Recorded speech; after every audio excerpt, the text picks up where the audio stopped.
যেহেতু আমি একজন বিবাহিত ছিলাম, ডিভোর্স হয়ে গেছে, মানুষ অনেক কথা বলে। যদি কেউ আমার ভালোবেসে বা আমার প্রতি কারো দয়া হয় বা মায়া হয়, যদি কেউ বিয়ে করতে চায়, অবশ্যই আমি বিয়ে করব।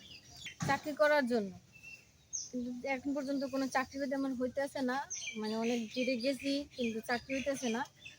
এখন চিন্তা করলাম একলা মানুষ থাকাটা একটা সমস্যা হয়ে দাঁড়াইতেছে। মানুষ অনেক ধরনের কথা বলে। এ কারণে মিডিয়ার সামনে আসলাম, যাতে কোনো উপকারে যদি আমার কেউ দাঁড়ায়। আপু আপনি কেমন আছেন? আলহামদুলিল্লাহ ভাই, ভালো আছি। ভালো আছেন? কি বেশি ভালো না কম ভালো?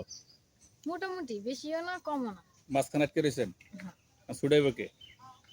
এখন যেরকম আছি ভালোই আছি। সেখানে কোনো মানুষ নাই, যদি মনের মতো হয় তাহলে চেষ্টা করব। মনের মতো হইলে ছোড়ার চেষ্টা করবেন নাকি? মানে বাইজে আছেন? আচ্ছা, আমরা এই বাজাবাজির গল্প শুনবো। আপু আপনার নাম কি? আমার নাম লিমা। লিমা, বয়স কত? 20 বছর। 20 বছর। এই 20 বছরের ভিতরে প্রেম কয়টা করছেন? প্রেম আসে নাই জীবনে। প্রেম আসেনি? এত সুন্দরী মেয়ের প্রেম আসেনি, এটা কেমন কথা হইলো? এই প্রেম করার সুযোগ পাই না। আপনার বর্তমানে বয়স কত? ভাইয়া 20 বছর মতো চলতেছে। 20 বছরের মতো চলতেছে। আচ্ছা, আপনি উচ্চতা কত জানা? 5 ফুট 3 ইঞ্চি। 5 ফুট 3 ইঞ্চি। লেখাপড়া জানেন? ক্লাস 8 অব্দি পড়াশোনা করছি। কোরআন শরীফ? খতম দিছি। মাশাআল্লাহ, এটা সুন্দর একটা কাজ করছেন। আপু আপনি কি বিবাহিত না অবিবাহিত? ভাইয়া আমি বিবাহিত, কিন্তু আমার ডিভোর্স হয়ে গেছে। এত সুন্দর মেয়ে, 20 বছর বয়স, ডিভোর্স হয়ে গেছে, তার কারণ কি? আসলে ভাইয়া বিয়ে হয়েছে 8 বছরের মতো, কিন্তু কোনো সন্তান নাই আমার। তার মানে আপনি 20 বছর বয়স, আমরা 8 বছর বিয়ে হয়েছে, মানে 12 বছর বয়সে বিয়ে হয়েছে আপনার? খুব ছোট বয়সে? জি ভাইয়া। ইন্নালিল্লাহ। সন্তান হয় না? না। এটা কি আপনার সমস্যা না আপনার স্বামীর সমস্যা? ডাক্তারের কাছে যাই নাই, কিন্তু শ্বশুরবাড়িতে সবাই বলতেছে আমার সমস্যা। এই জন্য ডিভোর্স দিয়ে দিছে? হ্যাঁ। তা আমি শুনলাম আপনার ঘরে নাকি সৎ মা।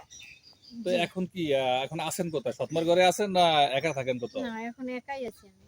কোথায় কারণ থাকেন সৎ এখন? মা খুব অত্যাচার করে, এই কারণে আর থাকি না। এখন ঢাকায় থাকি। মানে আমার একটা স্থান যেতে হয়। স্থানটা বলতে কি, আপনি কি বিয়ে করতে চান, মানে মানে কোনো স্বামী চান বা কোনো মানুষের আশ্রয় চান এরকম? জি। এই যে আপনি এত সুন্দর মানুষ, ঢাকা শহর চাকরি পাচ্ছেন না, ঘুরতেছেন, একা একা থাকতেছেন, আপনি কি অসুবিধা হয় না কোনো?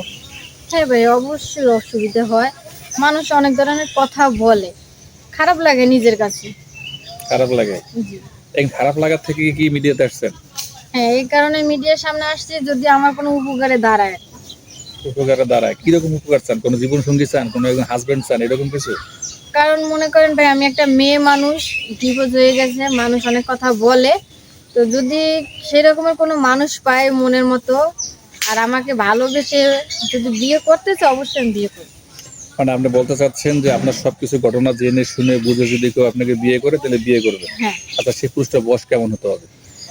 বয়স কোনো ব্যাপার না, যদি আমার ভালোবাসে অবশ্যই বিয়ে করবো। বয়স নিয়ে আমার কোনো সমস্যা নেই। এই যে বয়স নিয়ে সমস্যা নাই বললেন, এর কারণ কি, যে আপনি বিবাহিত এই কারণে?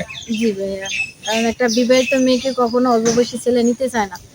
সে বিবাহিত মেয়ে যতই অল্প বয়স হোক, কেউ নিতে চায় না। এবার আর দর্শক, স্ক্রিনে দেওয়া যে নাম্বারটি দেখতে পাচ্ছেন সেটি আমাদের ইউটিউব কর্তৃপক্ষের।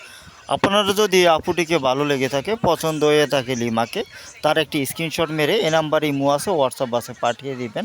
আমরাই আপনাদের সাথে যোগাযোগ করব। অযথা কোনো ভাই কল দিবেন না। ভালো থাকবেন, সুস্থ থাকবেন। আল্লাহ হাফেজ।